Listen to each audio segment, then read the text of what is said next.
এ যেন নামেই যেন প্রথম শ্রেণীর পৌরসভা কুষ্টিয়া, বাস্তবে ময়লা আবর্জনার শহর। অলিগলি, রাস্তাঘাট সবখানেই একই চিত্র।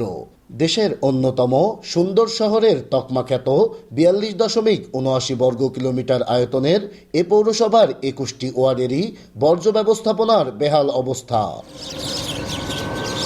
পৌর কর্তৃপক্ষের দীর্ঘদিনের অব্যবস্থাপনা ও তদারকির অভাবে রেস্টুরেন্ট, ব্যবসা প্রতিষ্ঠান, বাসাবাড়ির পরিত্যক্ত ময়লা বা খাদ্যের উচ্ছিষ্ট কখনো সড়কে, কখনো ফুটপাতে ফেলা হচ্ছে।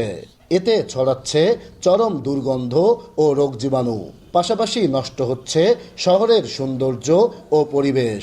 এত পরিমাণ দুর্গন্ধ, এই দুর্গন্ধের কারণে আমরা রোডে চলাফেরা করতে পারি না। আমরা এই ময়লার গন্ধে বাড়ি টিকা যায় না, সব ডায়রিয়া। ময়লা ফেলানোর জন্য আমরা স্কুলে যেতে পারি না। আর এটা রাস্তার ধারে বা রাস্তার পাশে হওয়ার কারণে সমস্যাটা আরো বেশি। নিয়মিত এখানে স্বাস্থ্যসেবা প্রদান করা হয়, ভর্তি রোগীরা আরো দুর্গন্ধে থাকতে পারে না। বর্জ্য ব্যবস্থাপনার এমন বেহাল অবস্থায় উদ্বিগ্ন পরিবেশবিদ ও স্বাস্থ্য বিশেষজ্ঞরা বলছেন, এর ফলে নেতিবাচক প্রভাব পড়ছে জনজীবনে। চরম স্বাস্থ্য ঝুঁকির মধ্যে পড়ছে পৌরবাসী।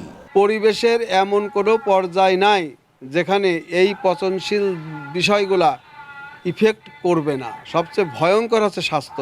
এই ভাগার বা অন্যান্য যে কারণ রয়েছে সব মিলায়েই আমাদের পরিবেশ আজকে বিপর্যস্ত। এটা একটা খুবই শারীরিক ঝুঁকির অবস্থা তৈরি করে, বিশেষ করে আশেপাশে যারা আছে তাদের জন্য তো বটেই, এমনকি ওইখানে যারা যাতায়াত করছে তাদের জন্য। পৌর কর্তৃপক্ষ বলছে, লোকবল ও জায়গা সংকটে ব্যাহত হচ্ছে ময়লা ব্যবস্থাপনা। তবে দ্রুত সময়ের মধ্যে সমস্যা সমাধানে কাজ করছেন তারা।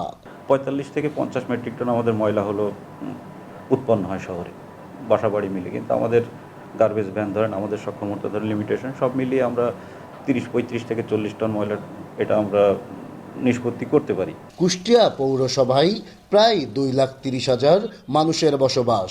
রয়েছে বিভিন্ন শিল্প, কলকারখানা সহ সরকারি বেসরকারি ছোট বড় অসংখ্য হাসপাতাল।